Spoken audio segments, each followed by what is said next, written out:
जय हिंद विद्यार्थी मित्रो, स्वागत आहे आपल्या सर्वांचं मराठवाडा अकॅडमीच्या ऑनलाईन लर्निंग प्लॅटफॉर्ममध्ये। मित्रो, जलसंपदा विभाग भरती 2023 संदर्भात या ठिकाणी महत्त्वाचे अपडेट घेऊन आलो आहोत। जलसंपदा विभागाची जी भरती आहे 2023ची 27 तारखेपासून त्याची एक्झाम या ठिकाणी सुरू झालेली आहे।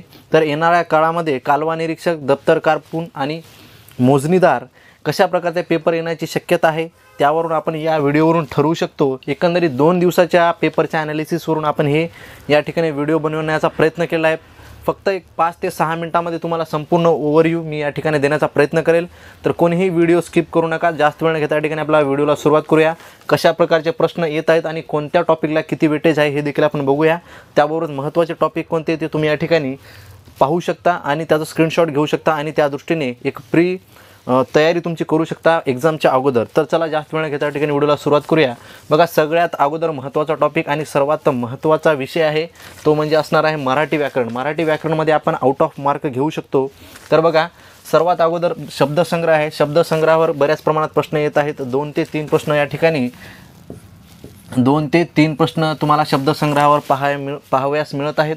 त्यानंतर बघा, वाक्यप्रचार व म्हणी याच्यावर देखील प्रश्न या परीक्षेमध्ये येत आहेत। त्यानंतर म्हणी व अलंकार पुन्हा एकदा रिपीट झालेला बघा, म्हणी व अलंकार याच्यावर देखील प्रश्न येत आहे। त्यानंतर उतार्यावरील प्रश्नावर या ठिकाणी 5 प्रश्न येत आहेत, हे देखील खूप महत्त्वाचं आहे। त्यानंतर समानार्थी आणि विरुद्धार्थी हे शब्द विचारले जात आहेत परीक्षेमध्ये। त्यानंतर शुद्ध शब्द ओळखा हे देखील विचारले जात आहेत। बघा, TCSने थोडासा पॅटर्न या ठिकाणी चेंज केलेला आहे। याच्या अगोदरच्या परीक्षेमध्ये प्रयोग त्याबरोबरच समास या विषयावर प्रश्न येत होते, पण या परीक्षेमध्ये या घटकावर परीक्षेमध्ये प्रश्न पाहावयास या ठिकाणी मिळत नाही आहेत। तरी पण तुम्ही संपूर्ण या ठिकाणी तयारी करून जाणं अपेक्षित आहे, बरोबर आहे। हे एवढं मराठीचं महत्त्वाचं आहे। त्यानंतर या टॉपिकचा तुम्ही स्क्रीनशॉट घेऊ शकता। यावर खूप सारे प्रश्न रिपीट होत आहेत, त्यामुळे आपण आपल्या चॅनलवर मराठी रिव्हिजनचा एक क्लास घेतला होता। बघा, त्याच्यामध्ये खूप सारा आपण शब्दसिद्धी म्हणजे त्याबरोबरच शब्दयोग्य अवयव, उभयान्वयी अवयव, विशेषण, क्रियापद या घटकावर देखील खूप प्रश्न येत आहेत, बरोबर आहे। तर शब्दसिद्धीमध्ये तुम्ही बघू शकता, मराठीमध्ये अजून थोड्याशा ॲडिशनल गोष्टी या ठिकाणी घेण्याचा प्रयत्न करत आहोत। शब्दसिद्धीमध्ये बघा, तुम्ही बघू शकता, तर विशेषण एक विचारत आहे बघा या ठिकाणी, विशेषण, त्यानंतर क्रियापद,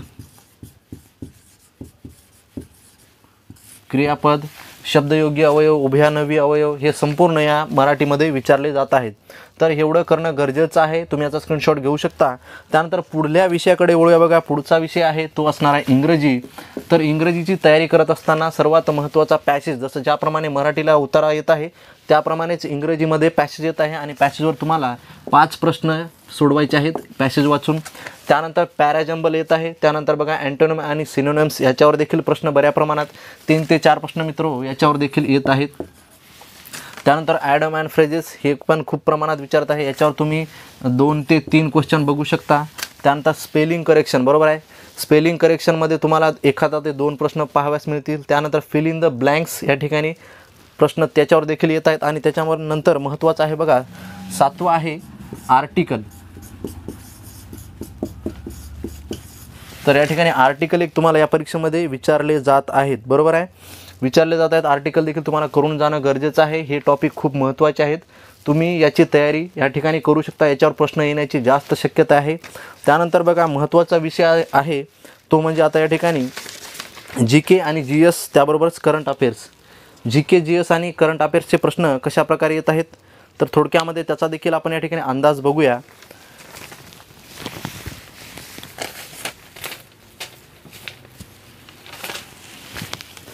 मी या ठिकाणी रफ करतो हे।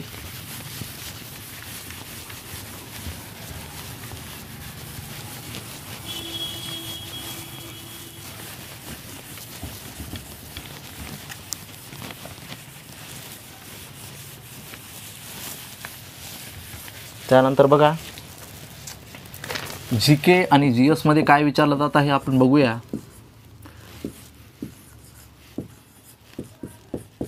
तर GK आणि GS मध्ये बघा, सर्वात अगोदर अर्थशास्त्रावर काही प्रश्न येत आहेत, बरोबर आहे।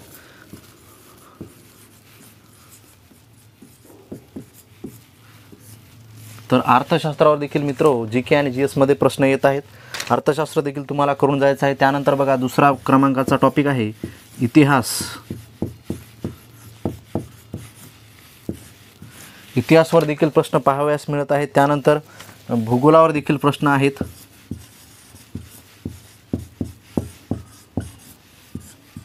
भूगोलावर या ठिकाणी देखील प्रश्न आहेत. त्यानंतर बघा आपल्या सर्वांचा महत्त्वाचा विषय आहे तो आहे चालू घडामोडी, करंट.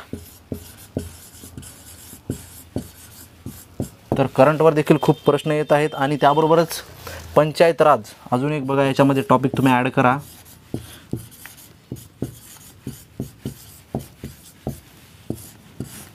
पंचायत राज बरोबर आहे. तर बघा यामध्ये भूगोलामध्ये पाणी प्रश्नावर देखील विविध जे राज्यांतर्गत पाणी प्रश्नासंदर्भाचे जे वाद आहेत त्यावर देखील प्रश्न विचारले जात आहेत. त्यानंतर बघा चालू घडामोडीमध्ये G20 आपण बघितलं होतं. आपल्या चॅनलवरचे जे विद्यार्थी आहेत त्यांनी चॅनलला सबस्क्राईब केलं आहे, त्यांनी संपूर्ण व्हिडिओ बघितले आहेत, त्यांना निश्चितच याचा फायदा होणार आहे. आणि तुम्ही करंट अफेअर्समध्ये या ठिकाणी मॅक्झिमम प्रश्न करंट अफेअरमधून येत आहेत. 4 ते या ठिकाणी 5 प्रश्न तुमचे करंट अफेअर या घटकावर विचारले जात आहेत, त्यामुळे खूप महत्त्वाचं आहे. त्यानंतर बघा G20वर विचारलेलं आहे. त्यानंतर नियुक्तीवर विचारलं आहे. त्यानंतर इस्रोचे विविध मिशन आहेत त्यावर देखील प्रश्न विचारला आहे. आणि फिल्म फेस्टिवल त्यावर देखील विचारलं आहे. आणि आशियाई खेळ असो किंवा त्यानंतर इतरही क्रीडा स्पर्धा असतील त्याच्यावर देखील खूप महत्त्वाचा प्रश्न आहे. तर एकंदरीत हे होता ओव्हरव्ह्यू GK विषयाचा. आणि सर्वात महत्त्वाचा म्हणजे आपण जे करंटचे घेतले होते महत्त्वाच्या चालू घडामोडी आणि वन लाईनर प्रश्न, ह्या दोन्हीमधले या ठिकाणी मॅक्झिमम प्रश्न पाहावयास मिळत आहेत परीक्षेमध्ये, जेणेकरून ॲनालिसिस केलेलं आहे आपण, तुम्ही बघू शकता. आणि येणाऱ्या काळामध्ये त्या व्हिडिओचा तुम्हाला नक्की फायदा होणार आहे. तर एकंदरीत हे 3 विषय होते. आणि त्यानंतर बघा अजून एक खूप महत्त्वाचा विषय आहे बघा, तो म्हणजे बुद्धिमत्ता. आता बुद्धिमत्तेमध्ये काय काय विचारलेलं आहे ते बघूयात थोडंसं.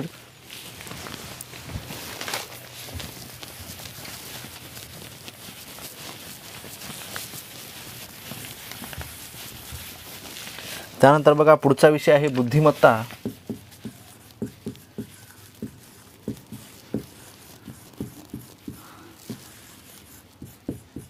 तर बुद्धिमत्तेचे महत्त्वाचे टॉपिक तुम्ही या ठिकाणी नोट डाऊन करा. बघा पहिला आहे इनइक्वॅलिटी, त्याला आपण असमानता देखील म्हणतो.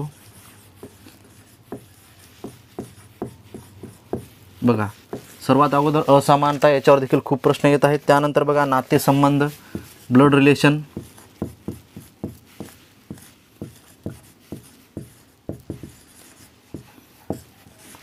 नातेसंबंध. त्यानंतर दुसरा आहे मोस्ट इम्पॉर्टंट, याच्यावर बरेच प्रश्न येत आहेत असं विद्यार्थी सांगत आहेत, तो आहे अक्षरमालिका.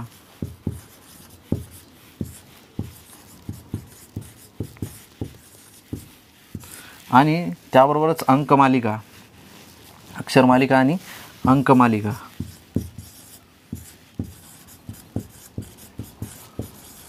मित्रो याच्यावर एकंदरीत 5 ते 6 प्रश्न येत आहेत असं आपल्या विद्यार्थ्यांनी या ठिकाणी सांगितलेलं आहे. त्यामुळे हा टॉपिक खूप महत्त्वाचा आहे, अक्षरमालिका आणि अंकमालिका. त्यानंतर बघा बैठक व्यवस्था, सिटिंग अरेंजमेंटवर देखील प्रश्न येत आहे.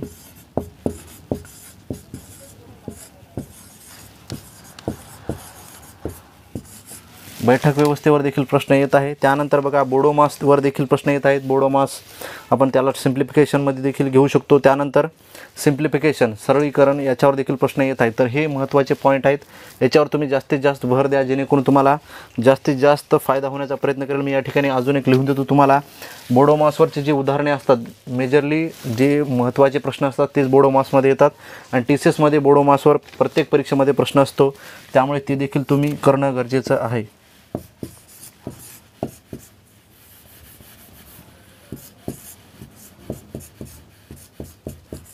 बोडोमास देखील तुम्ही करणं गरजेचं आहे.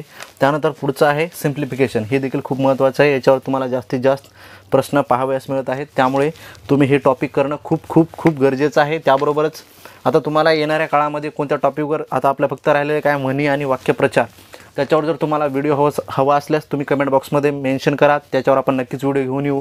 त्याबरोबरच यामधील महत्त्वाचे 2 पार्ट आहेत बघा, अँटोनिम्स, सिनोनिम्स आणि त्याबरोबरच ॲडम्स अँड फ्रेजेस. याच्यावर देखील व्हिडिओ जर आपल्याला हवा असेल तर तुम्ही कमेंट बॉक्समध्ये त्या ठिकाणी मेन्शन करू शकता. आपण त्यावर लवकरात लवकर आज किंवा उद्या आपण व्हिडिओ पोस्ट करूया, जेणेकरून तुम्हाला येणाऱ्या परीक्षेमध्ये मॅक्झिमम मार्क मिळण्याचा प्रयत्न करेल. तर मित्रो या ठिकाणी आपण थांबूया. हे होते महत्त्वाचे प्रश्न. व्हिडिओ जास्त मोठ्या या ठिकाणी करण्याचा माझा उद्देश नाही, फक्त तुम्हाला महत्त्वाचे टॉपिक या ठिकाणी सांगायचं एवढंच माझा या ठिकाणी हेतू होता, जेणेकरून तुम्हाला येणाऱ्या परीक्षेमध्ये जास्तीत जास्त मार्क मिळावेत. हाच एक उद्देश आहे मराठवाडा अकॅडमीचा. आणि तो तुम्ही निश्चितच या ठिकाणी मिळवणार आहात. तर तुम्ही चॅनलवर नवीन असाल तर चॅनलला सबस्क्राईब करून घ्या आणि व्हिडिओ आवडल्यास व्हिडिओला लाईक करायला विसरू नका. भेटूया पुढच्या व्हिडिओमध्ये. तोपर्यंत फक्त आणि फक्त अभ्यास करत राहा. जय हिंद, वंदे मातरम. थँक्यू.